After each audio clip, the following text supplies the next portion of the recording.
Assalamualaikum warahmatullahi wabarakatuh. Alhamdulillahilladzi arsala rasulahu bil huda wa dinil haq liyudhhiruhu 'alad dini kullihi wa kafa billahi syahida. Asyhadu an la ilaha illallah wahdahu la syarikalah wa asyhadu anna Muhammadan abduhu wa rasuluh. Allahumma salli wa sallim ala nabiyyina Muhammad wa ala alihi wa ashabihi ajma'in, amma ba'du. Ya ayyuhalladzina amanu taqullaha haqqa tuqatih wa la tamutunna illa wa antum muslimun. Mari kita awali kajian pagi dengan membaca basmalah bersama-sama.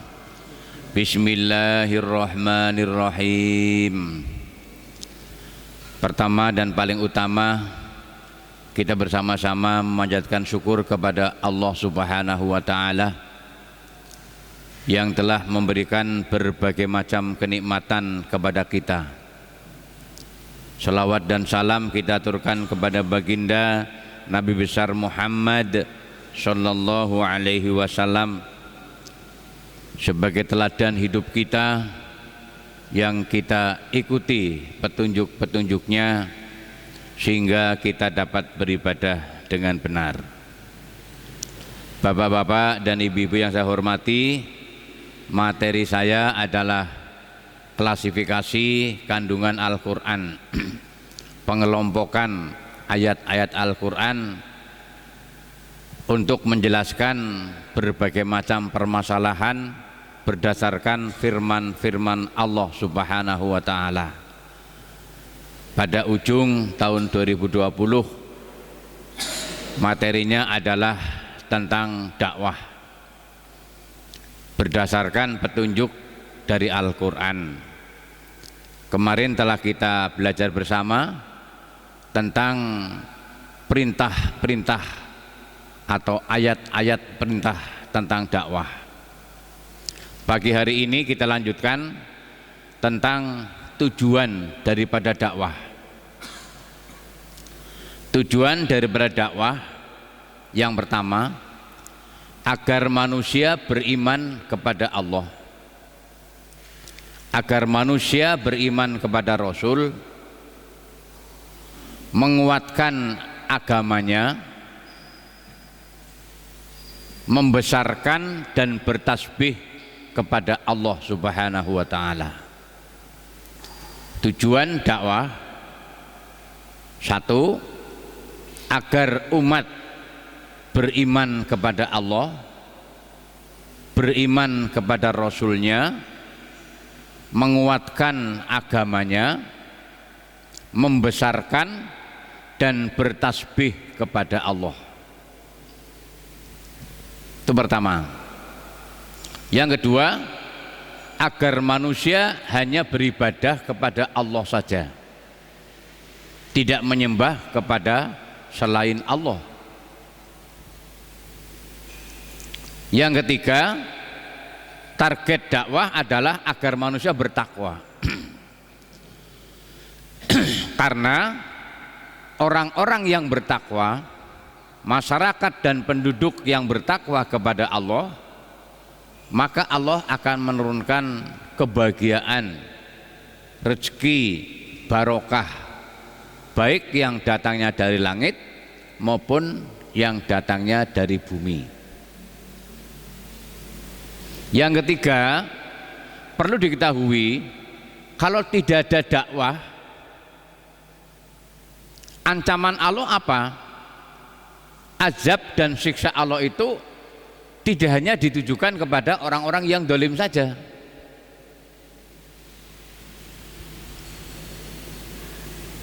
Akan secara umum, karena yang tahu hukum tidak mau memberikan dakwah kepada mereka.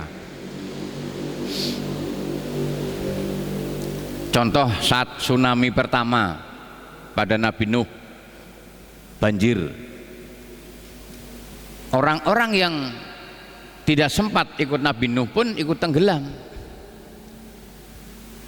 Tsunami Aceh, tidak hanya orang-orang zalim dan orang-orang yang berbuat maksiat yang jadi korban.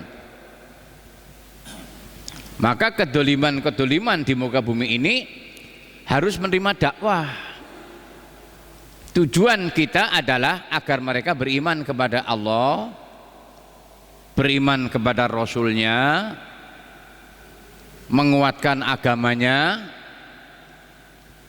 Sebagai pimpinan-pimpinan, para pejabat, tokoh-tokoh kita muslim ya harus mengimani Allah, mengimani Rasul, agar menguatkan agamanya, membesarkan dan bertasbih kepada Allah. Saya ulangi lagi. Yang kedua, agar manusia hanya menyembah kepada Allah, tidak menyembah kepada selain Allah. Karena konsekuensi doa kita akan diterima apabila kita menyembah kepada Allah. Konsekuensinya ya jangan menyembah kepada selain Allah. Maka Allah mengatakan wal yastajibu li wal yu'minu bi. Fa idza sa'alaka ibadi anni fa inni qarib ujibu da'watad da'i idza da'an. Tapi ada ayat selanjutnya wal yastajibu li wal yu'minu bi. Wahai Muhammad, apabila hamba-hambaku bertanya kepadamu tentang aku, jawablah aku ini adalah dekat kepada kalian.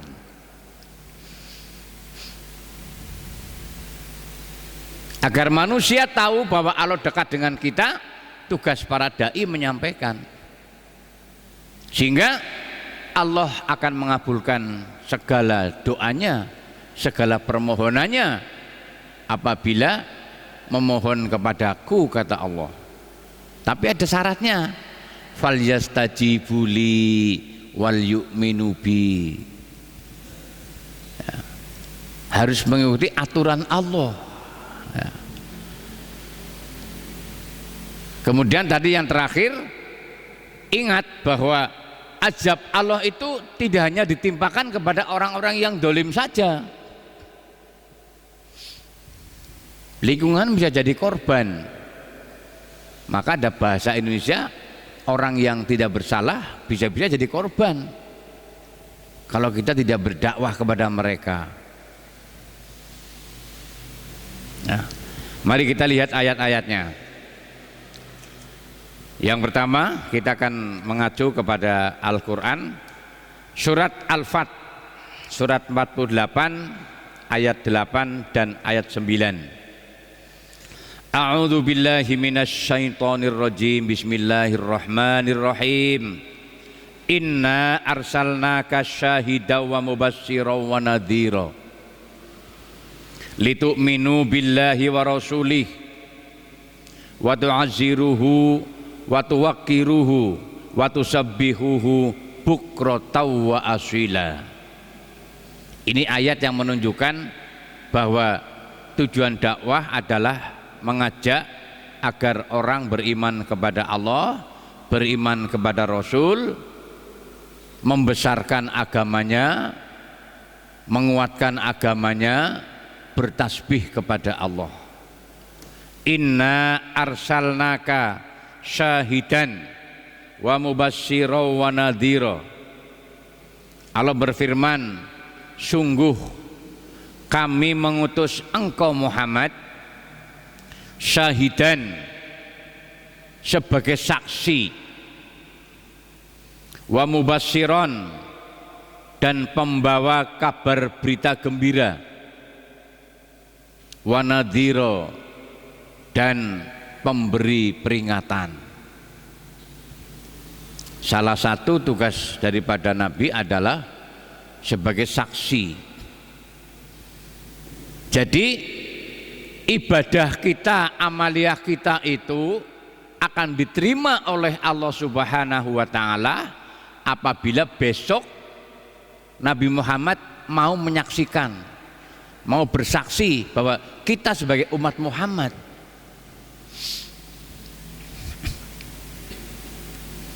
Dan saksi itu sebagai rujukan para hakim. Siapa hakim kita?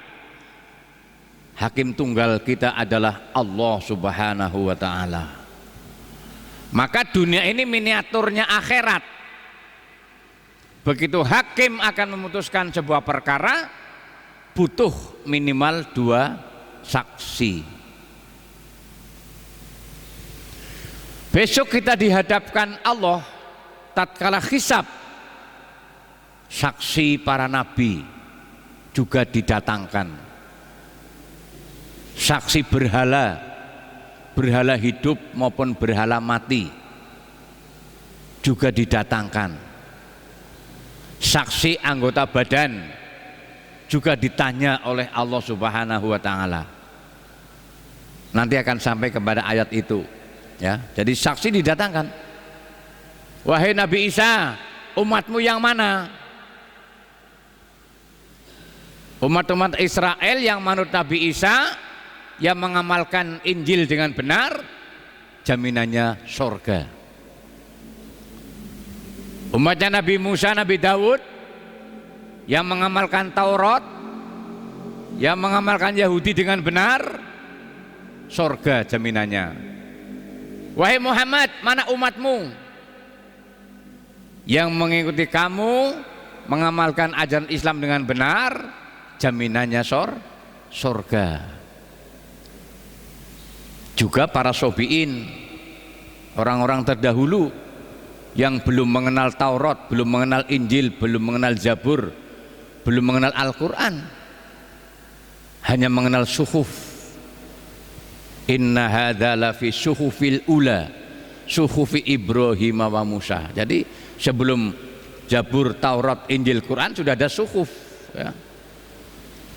Nabi Adam sampai dengan Nabi Musa itu mengenal dengan suhuf, lembaran-lembaran dari Allah, belum berbentuk kitab. Nah, tugas dai menyampaikan kepada mereka. Kita lanjutkan. Berita gembira dan peringatan dari Nabi, apa tujuannya? Litu'minu billah wa rasulih wa tu'aziruh wa tuwaqqiruh wa tusabbihuh bukratan wa asila.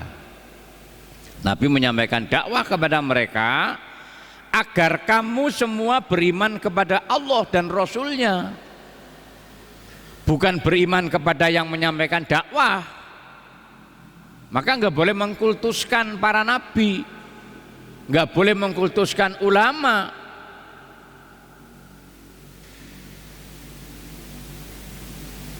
Gambar-gambarnya dipajang di kanan kiri pengimaman ya. Seolah-olah sholat menghadap sama beliau ya.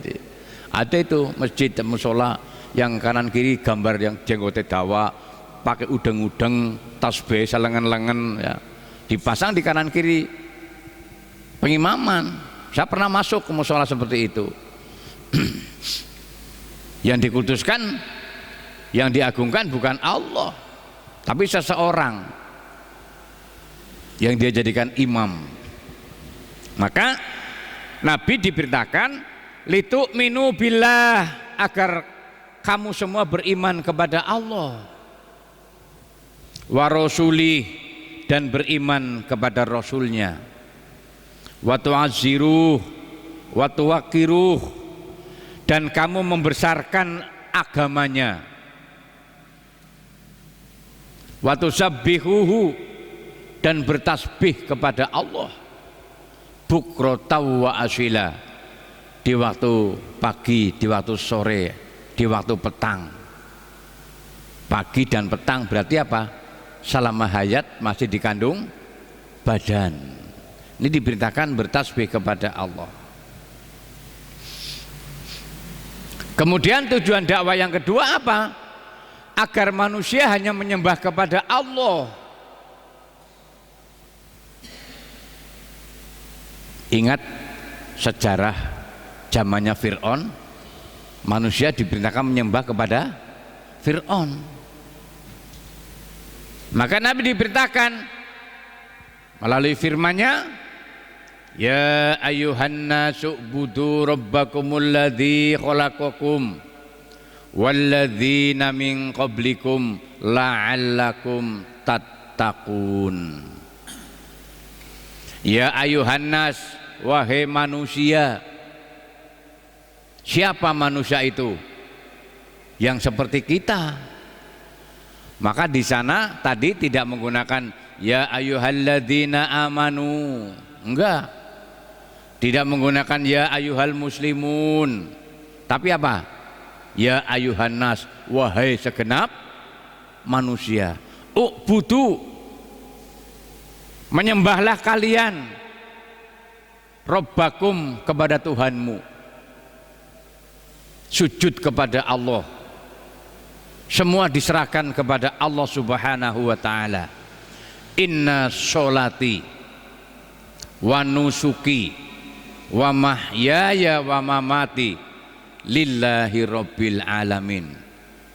Sesungguhnya sholatku, ibadahku, hidup dan matiku lillahi rabbil alamin. Targetnya adalah Allah, dipersembahkan kepada Allah Subhanahu wa ta'ala.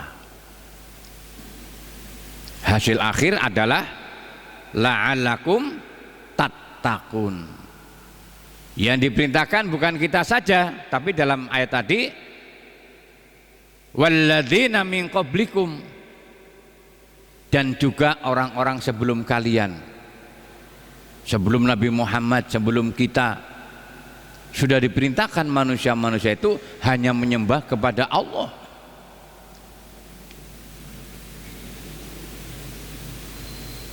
Tatkala manusia berdakwah agar manusia menyembah kepada Allah, rintangan dan gangguan yang di hadapan mereka banyak sekali, berupa ancaman, berupa teror,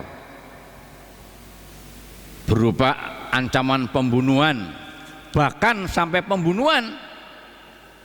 Itu resiko seorang dai, ancaman, teror, ya, dan lain sebagainya, agar mereka berhenti daripada dakwah, bahkan sampai kepada ancaman pembunuhan, seperti Nabi Ibrahim alaihissalam sudah dibakar, Nabi Musa dikejar-kejar mau dibunuh, Nabi Nuh umatnya menolak ajakan-ajakan kebenaran, sampai kepada Khotamul Anbiya Nabi Muhammad. Orang-orang kafir Quraisy pun waktu itu tidak menerima kehadiran Muhammad. Kehadiran sebuah kebenaran, sejarah menunjukkan ditolak oleh masyarakat yang dia tidak beriman kepada Allah, tidak mau beriman kepada Rasulnya. Maka dalam medsos terkenal dengan jas merah, jangan melupakan sejarah.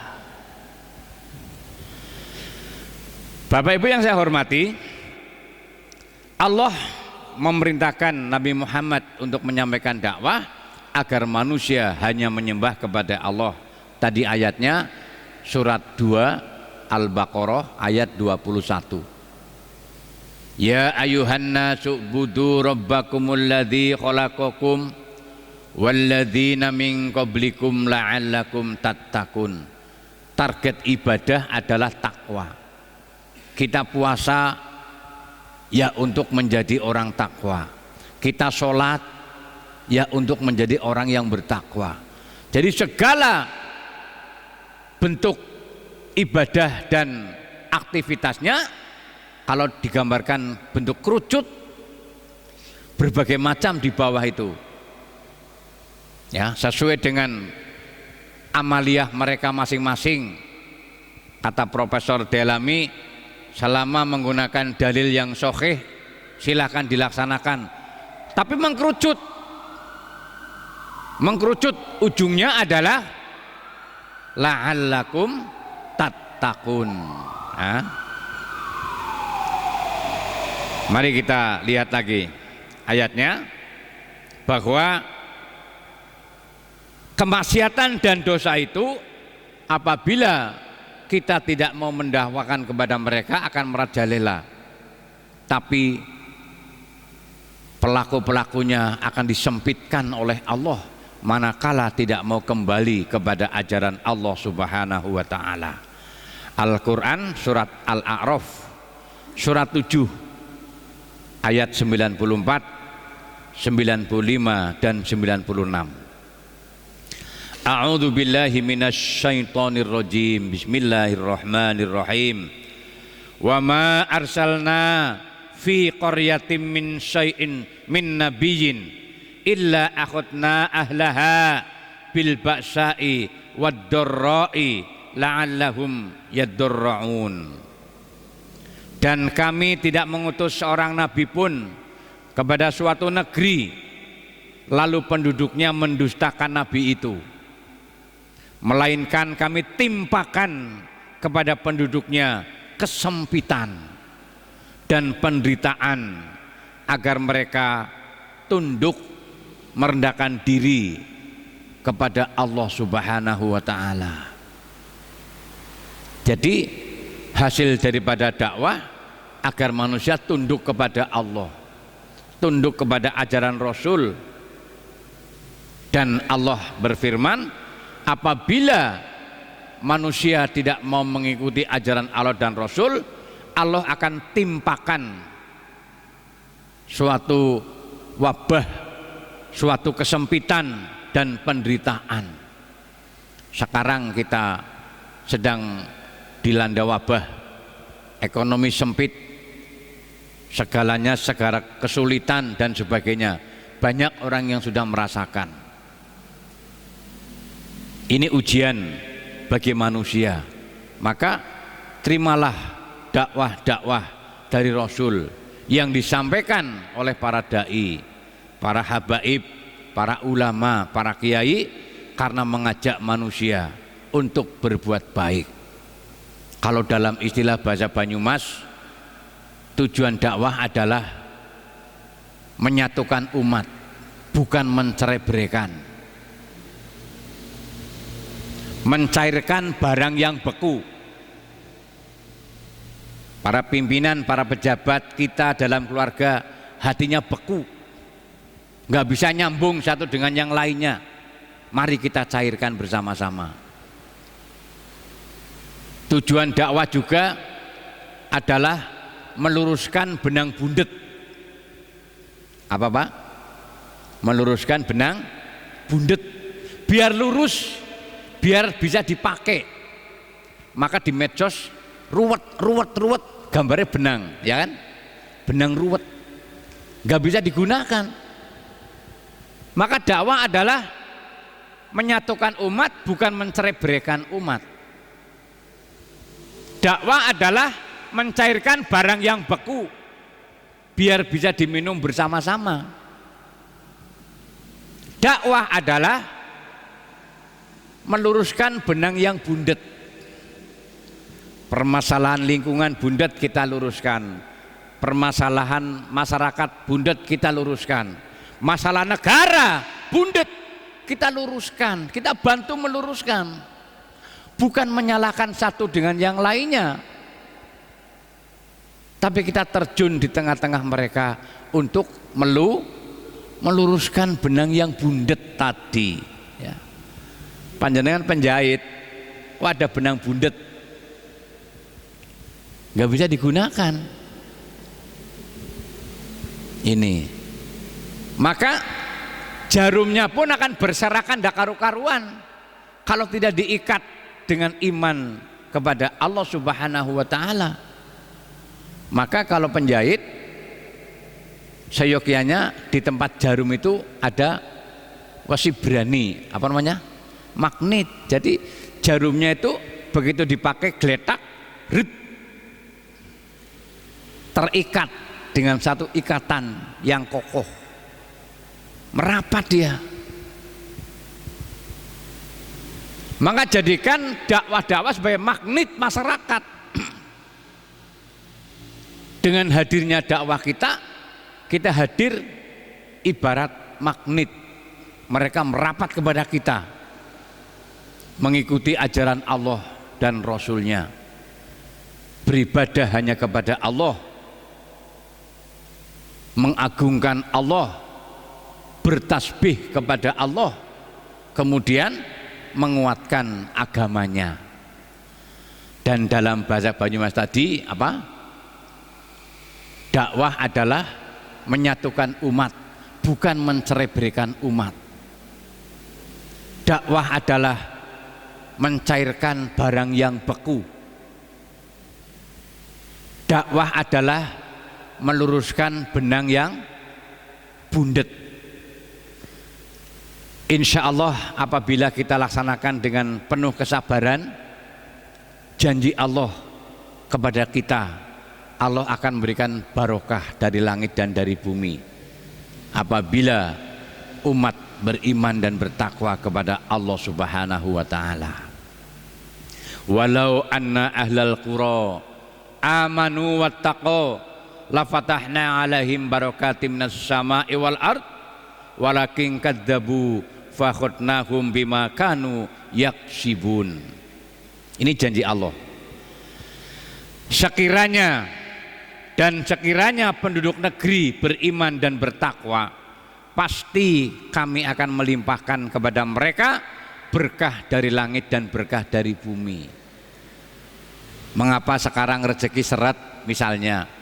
Kita harus introspeksi sebagai insan beragama. Oh, mungkin iman dan takwa kita merosot. Mari kita kembalikan. Ya. Allah juga berfirman, tetapi ternyata mereka mendustakan ayat-ayat kami, maka kami siksa mereka sesuai dengan apa yang telah mereka kerjakan. Termasuk orang-orang yang sekarang berhasil berbahagia tapi tidak segera kembali kepada ajaran Allah, kesengsaraan akan diberikan kepada Allah nanti pada saatnya sesuai dengan apa yang telah mereka kerjakan. Maka di sini Allah mengatakan walakin kadzabu, ya. Firman Allah melanjutkan pada ujung ayat tadi, walakin kadzabu fakhudnahum bima kanu yaksibun. Tetapi ternyata mereka mendustakan ayat-ayat kami.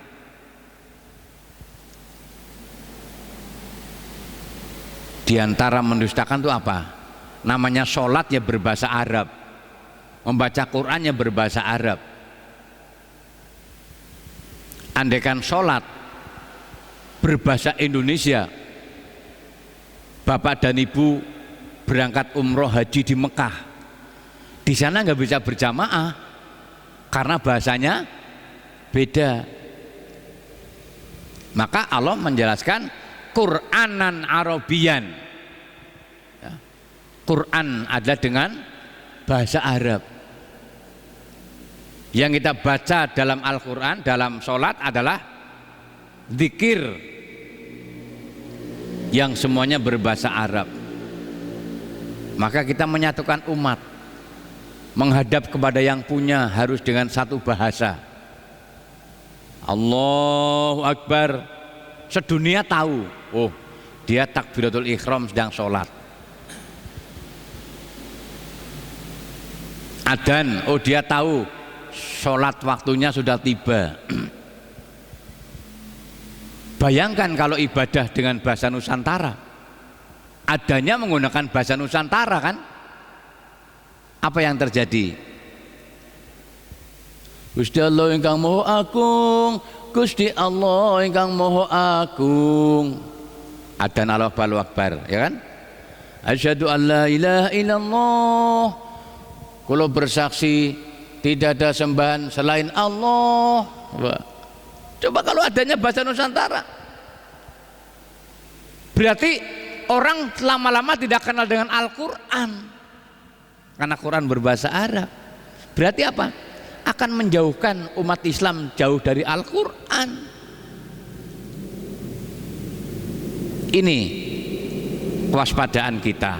Oleh karena itu Allah menunjuk Nabi Muhammad untuk menyampaikan kepada umat, sehingga tatkala manusia sedunia rapat akbar di Masjidil Haram dengan bahasa yang satu, setahun sekali rapat, ya, 9 Zulhijjah di Arafah, itu rapat akbar tahunan